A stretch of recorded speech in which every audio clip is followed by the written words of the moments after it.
Welcome to Manual Education. Welcome to this video. So, in this video, we are going to discuss MH Law City 5-year actual paper solution of 2024 Shift 1. So, now here in this session, important है कि हम paper solution discuss करने वाले and it is all about 2024 MH Law City 5 years. So, here are some social media handles. You can follow us on Instagram and a Facebook. Also, you can connect us on a Telegram and a WhatsApp group. You can join there also, and don't forget to subscribe to the channel so you can get latest update about the law 5 years. Then if you want to start your preparation and if you are a Mumbai based, you can connect with us on the Vasai, Dadar, Andheri and Thane and Borivali branch. And if you are not Mumbai based, if you want to join a live classes or online course, so you can connect on 8828581455/54. So you can start your preparation with us. Now moving to the main actual solution. Now यहाँ पर paper जो था it's of a moderate level, not exactly the moderate level but below the moderate level. You can crack it easily और easily crack कर सकते थे और समझने लायक पेपर था, इजी भी था. Solutions are very easy. You can like अगर आपने एवरेज स्टडी भी की हो ना, so you can solve the paper. So now here is given up, here is the reading comprehension. इतना difficult नहीं था, simply to understand, easy था. So now I'm not gonna read this whole RC. If you want to read this, you can stop the video and read it out. It is all about the simply historical knowledge दिया हुआ है, historical paragraph दिया हुआ है, उसके ऊपर आपको answer करना है. Moving to the question directly. Now here is the question number 1, denotes normal fluctuation in an earthquake. The option would be A would be your correct answer, increase or decrease in a seismicity. Then next is correlation of unusual animal behaviors which was reformed from 373 BC.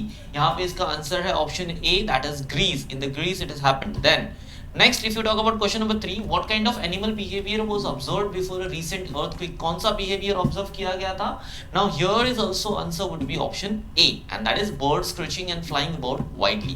Then next, question number 4, how long before the earthquake did animals perceive environmental changes according to the scientist? According to the scientist, birds जो है या फिर जो animals है, जो animals होते हैं, वो कितने लॉन्ग बिफोर टाइम बिफोर जो है वो प्रेडिक्ट कर लेते हैं, मतलब उनको सेंस हो जाता है कि अभी एनवायरमेंटल चेंजेस होने वाले हैं. तो option B would be your correct answer, several days, मतलब कुछ दिन पहले ही इन लोगों को समझ में आ जाता है कि there would be the environmental changes in the future. Then next, question number 5, in which year did China predict a devastating earthquake? China ने कौन से ईयर में डिवास्टेटिंग अर्थक्वेक जो है वो प्रेडिक्ट किया था? So answer would be option C, that is 1976. Now from here select a word synonymous to the following, that is provoke. provoke के लिए synonym क्या होगा? now यहाँ पे फिफ्थ क्वेश्चन नंबर 5 तक मोस्टली जो थी वो आरसी के क्वेश्चंस थे. देन आफ्टरवर्ड यहाँ पे vocab का पार्ट बहुत ज्यादा इन्वॉल्व हुआ है. So as said in the, if you are a manual student, so as said in the lectures, यहाँ पे बहुत ज़्यादा फोकस किया गया था कि vocab के ऊपर फोकस करो, और वही हुआ कि vocab के रिगार्डिंग बहुत सारे क्वेश्चंस आए हुए हैं. सो नाउ प्रोवोक का सिंपल मीनिंग क्या होता है? It's instigate. डिस्करेज एलिमिनेट हो जाएगा, कॉन्ट्राडिक्ट एलिमिनेट हो जाएगा, रेमिस आल्सो एलिमिनेट हो जाएगा. Then moving to the next question, choose A and B the for the blanks in following sentence. यहाँ पे आर्टिकल के जो रूल्स थे वो आपको अप्लाई करने थे, ऑल्दो इसके साथ आपको नाउन का एंड एडजेक्टिव का रूल्स भी यहाँ पे अप्लाई करना था. देन यू विल अंडरस्टूड कि आपका आंसर क्या होना चाहिए. यहाँ पे सोफी फेल्ड डैश टाइटनिंग इन हर थ्रोट. यहाँ पे article a would be your correct answer. Guys do understand, यहाँ पर आर्टिकल ए जो है वो आपका करेक्ट आंसर होगा, आर्टिकल द आपका करेक्ट आंसर नहीं होगा. बहुत लोगों ने आर्टिकल द आंसर करने की कोशिश की है और वो गलत है. ये ऑप्शन आर्टिकल द आंसर नहीं बनेगा, यहाँ पे आर्टिकल ए होना चाहिए. Then next, choose the correct synonym for word inevitable. Evitable क्या होता है? Which is certain, right. जो सर्टन है, जो लाइक इनएविटेबल का मतलब क्या है कि जो एक चीज जो है वो आपको अवॉइड नहीं कर सकते, आपको वो करनी ही है. It's unavoidable thing, right. So that is inavoidable, unavoidable, simply your answer. Now question number 9. In this question आपको जो है एक अंडरलाइन वर्ड दिया गया था and the sentence what, he was not suspected for committing the crime due to his modesty. Now modesty के लिए आपको क्या करना था? अपोजिट वर्ड फाइंड आउट करना था. गाइस इंस्ट्रक्शन हमेशा रीड करना, क्योंकि एंटोनिम्स एंड सिनोनिम्स में बहुत ज़्यादा इंस्ट्रक्शंस की वजह से आंसर्स रॉन्ग होते हैं, तो ठीक है, तो instructions are most important in the antonym and synonym. तो यहाँ पर मॉडेस्टी बोला हुआ है, मॉडेस्टी के अपोजिट या फिर मॉडेस्टी के लिए एंटोनिम क्या होगा, बेसिकली दैट इज इनडिसेंसी। इनडिसेंसी होगा। मॉडेस्टी का मतलब क्या होता है, डिसेंट मैनर में बिहेव करना, किसी को भी रिस्पेक्ट देना, basically in terms of women you can say. तो यहाँ पर डिसेंसी का मतलब होता है मॉडेस्टी, मॉडेस्टी का सिनोनिम है डिसेंसी, सो अपोजिट क्या होगा, indecency. Now next question, choose antonym of the following word. यहाँ पर अबेंडेंट बोला गया है। अबेंडेंट मतलब बहुत ज्यादा होना, किसी के पास अगर बहुत सारी चीजें हैं, अवेलेबिलिटी बहुत अच्छी है, तो दैट वुड बी अबेंडेंट ना। उसके अपोजिट क्या होगा, देखो प्लेंटीफुल मतलब वही हुआ, सिनोनिम हो गया। परमानेंट तो अदरवाइज हो गया। ओबीडिएंट होगा नहीं, बचा क्या, ऑप्शंस क्या would be your correct answer, so option B would be your correct answer. Question number 11, now innocent बोला गया। देखो वर्ड दिखता है तो आप इंस्ट्रक्शन एक बार देख लो, ऊपर क्या बोला है, एंटोनिम बोला हुआ है। इनोसेंट का पर्सन, इनोसेंट पर्सन है तो अपोजिट क्या होगा, हम लोगों ने लीगल के पार्ट में डिस्कस किया था कि innocent would be what, it's a culpable. Innocent की अपोजिट क्या होगा, it's a culpable. Innocent person जिसका कोई कल्पेबल मोटिव नहीं होता, कल्पेबल इंटेंशन नहीं होता, राइट। कल्पेबल का मतलब क्या होता है, having the bad intention, so that is bad intention. अब इनोसेंट पर्सन के बैड इंटेंशन नहीं होते, so it is opposite to the culpable. Next, identify the degree of comparison, most important part, बहुत ही स्मॉल पार्ट बट इंपॉर्टेंट है। Degree of comparison, positive, superlative, comparative, आपको पूछा जाएगा, बहुत इंपॉर्टेंट था और ये पूछा गया भी, क्वेश्चन आया भी है। सो नाउ हियर आपको जो है सेंटेंस दिया गया था, इवन दो सेंटेंस में देखो, सेंटेंस आपको समझना कैसे होता है। यहां पर बोला है मोस्ट ऑफ देम। अब मोस्ट ऑफ देम में ये मोस्ट जो है वो एज एन अ डिग्री नहीं है, यहां पर ये डिफरेंट काइंड ऑफ है, ये noun and preposition and noun form में है, तो इससे आपको कोई भी अंडरस्टैंडिंग नहीं मिलेगी। You have to read ahead, आपको आगे देखना होगा। But beyond that they had not the faintest appreciation for political thought of any kind. आपको यहां पर फेंटेस्ट वर्ड दिखाई दे रहा है। Now this faintest word is what, देखो wore khadi and worship Gandhi ji, but beyond that they had not the faintest appreciation for the political thought of any kind. Faintest का मतलब क्या होता है, ईएसटी कब लगता है, this is gonna be your answer, that is superlative degree. Now question number 13, select the antonym for the underline word. Now यहां पर अंडरलाइन वर्ड जो है वो क्या है, इनेट। नाउ देखो अभी यहां पर सेंटेंस रीड करने की आपको तब तक जरूरत नहीं जब तक आपको मीनिंग पता है। If you know the meaning, don't read the sentence, simply go for the word. Now इनेट बोला हुआ है, इनेट का मतलब क्या, जो पहले से है, इनबिल्ट है, जो बाय डिफॉल्ट आपके अंदर होगा, इनेट ability, that is innate ability. अब इसके अपोजिट क्या हो सकता है, एक चीज जो बाय डिफॉल्ट होती है उसके अपोजिट क्या होता है, विच इज समथिंग मॉडिफाइड और समवेयर जो एक एक्वायर्ड की गई हो, बनाई गई हो, खुद से एडअप की गई हो, तो वो हो जाएगी opposite to innate. Now simply उसके सिनोनिम क्या है यहाँ पर, acquired. So acquired would be your correct answer, because acquired क्या होता है, जो आप खुद आप सीखते हो, वो आप में पहले से नहीं होता। इनेट क्या होता है, आप में पहले से वो एबिलिटी होती है, you have by default that quality and that ability, so that is innate ability. Next question number 14, choose the options that exhibits the same analogy. यहां पर सेम एनालॉजी पूछा गया है, war is to destruction. Now war is what, it's a cause, right, cause and effect का relation है, तो आपको same cause and effect का रिलेशन फाइंड आउट करना है। देखो गाइस, आपको एनालॉजी सॉल्व करने के लिए 2-3 तरीके हैं, एक तो आप डायरेक्टली आंसर करो, दूसरा आप रिलेशन क्या है वो देख लो, कॉज एंड इफेक्ट का रिलेशन है। Now you have to find out the cause and effect relationship. Now यहां पर देखो, वायरस बोला है, वायरस से डिजीज फैलता है, that means it's a cause and effect. Now doctor medicine, no, doctor and medicine is not would be the cause and effect, ये cause and effect नहीं हुआ।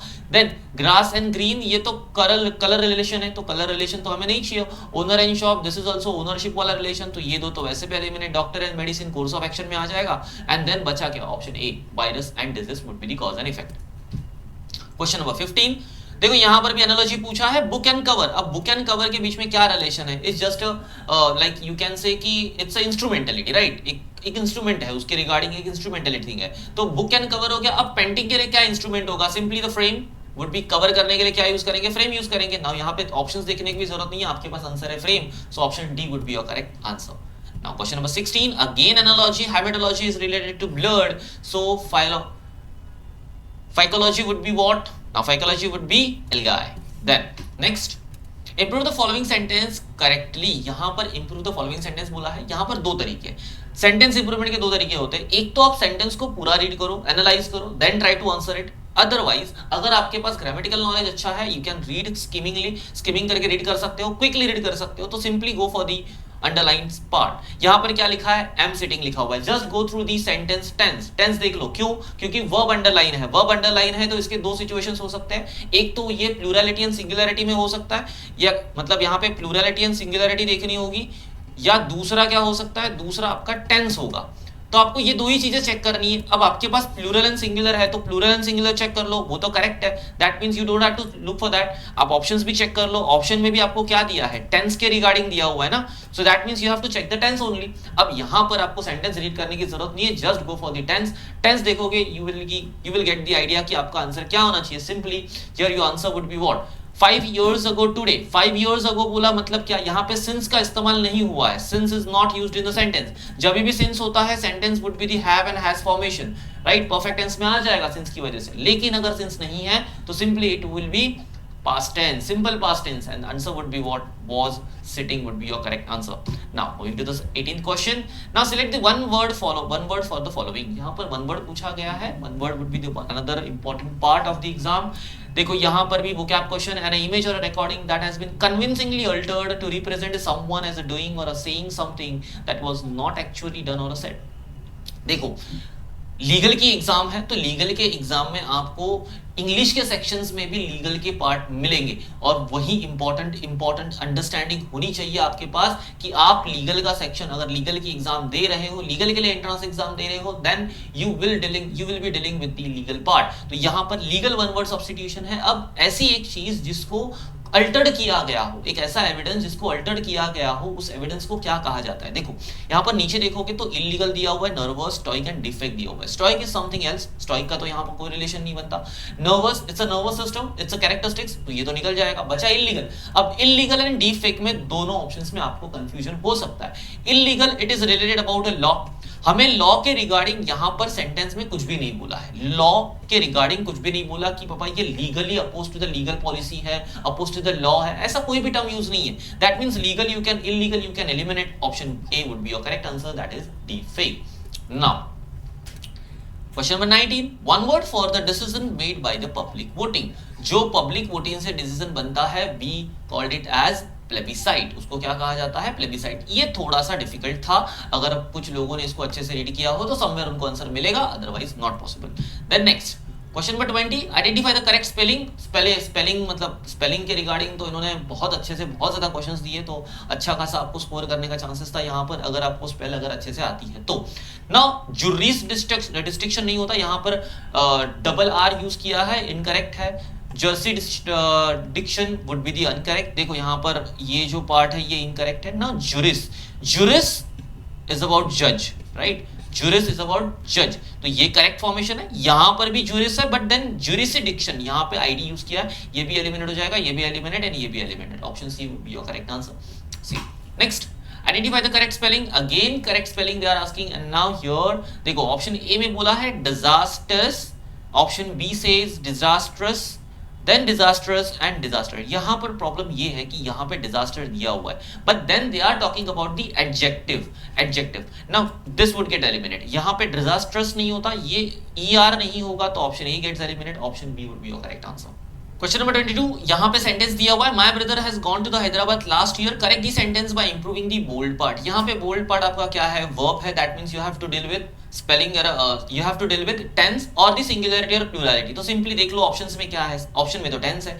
अब नाम यहाँ पर देखो, यहाँ पर दिया हुआ है लास्ट ईयर, ठीक है। माय ब्रदर दिया हुआ है, my brother is a singular one, has gone दिया हुआ है, सो यहाँ पे आंसर क्या होगा इंपॉर्टेंट। देखो अभी यहाँ पे कैसे एनालाइज करोगे, पहले तो माय ब्रदर दिया है, ठीक है, लास्ट ईयर दिया हुआ है, ठीक है, ओके। देन नेक्स्ट अगर आप देखोगे तो यहाँ पे सिंस नहीं है, हम लोगों ने पहले डिस्कस किया था, अगर सिंस हो तो हैज एंड हैव होगा, बिकॉज सिंस जब यूज होता है तभी has and have past tense में आ सकता है, otherwise since would not possible. Since आएगा तो प्रेजेंट एंड पास्ट परफेक्ट में हम लोग हैव की बात करेंगे, अदरवाइज कोई रीजन नहीं बनता कि हम परफेक्ट टेंस यूज करें। यहां पर परफेक्ट टेंस है, ये रॉन्ग है, इसका मतलब नो इंप्रूवमेंट आएगा नहीं।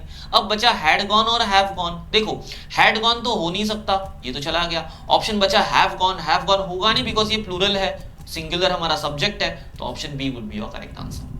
Now question number 23, यहाँ पर दिया हुआ identify the error in the following sentence. Sentence is what? There is a renewed sense of urgency in completing the project. आपको प्रोजेक्ट के बारे में बोला गया, but the sentence says about the present tense. यहाँ पे दिया है there is renewed sense of urgency. देखो यहाँ पे एरर कहाँ होगा, इन कंप्लीटिंग द प्रोजेक्ट बोला गया है, कंप्लीटिंग द प्रोजेक्ट मतलब ये कंटिन्यू टेंस में है, राइट, तो कंटिन्यू टेंस में होगा, that is okay. Renewed sense of urgency, now you would be seen that कि ये यहाँ पे रिन्यूड लिखा हुआ है, that means is in a past tense, no it is not in a past tense, it is only talking about that sense of urgency. ये sense of urgency के बारे में एक एडजेक्टिव है, तो ये टेंस नहीं हो सकता, यहाँ पर इज जो है वो टेंस है, that means it is in a present tense, that is correct. Now present tense उसके साथ कंटिन्यू टेंस भी है, दैट इज आल्सो करेक्ट, तो इसका मतलब यहां पे एरर तो नहीं है। देखो ऑप्शन ए गेट्स एलिमिनेट, यहां पे हम लोगों ने डिस्कस किया क्योंकि रिन्यूड क्या है, renewed is kind of adjective for the sense of urgency. Then of urgency ये तो करेक्ट है, ठीक है। In completing okay, in completing is also okay, then completing the project that is also okay, so option D would be your correct answer and that is no error. Now next, choose the correct sentence, यहाँ पे correct sentence find out करना था and simply बाकी के सब options देखने की जरूरत नहीं है। Fail in mathematics, fail mathematics, Fehling in mathematics, simply failed in mathematics would be your correct answer. Question number 25, choose the correct option, यहाँ पे सेंटेंस दिया हुआ है, the stars dash bright at a night simply shine bright at a night, so answer would be what, यहाँ पे आपका आंसर क्या होगा, option A would be your correct answer, because यहाँ पे स्टार दिया हुआ है, star is a plural one. अगर आप वर्ब की प्लूरलिटी सिंगुलरिटी देखोगे तो जब भी एस माइनस होगा तो वो वर्ब प्लूरल हो जाएगा, और जब भी एस प्लस हो जाएगा तो वो हो जाएगा सिंगुलर वन, तो यहाँ पे होगा प्लूरल। तो नाउन जब प्लूरल होगा तो ये वाला फॉर्मेशन आपको यूज करना है, दैट इज नॉट एस वाला, जिसमें एस नहीं होगा, तो shine would be your correct answer, ये एलिमिनेट हो जाएगा, ये भी eliminate and this will also eliminate.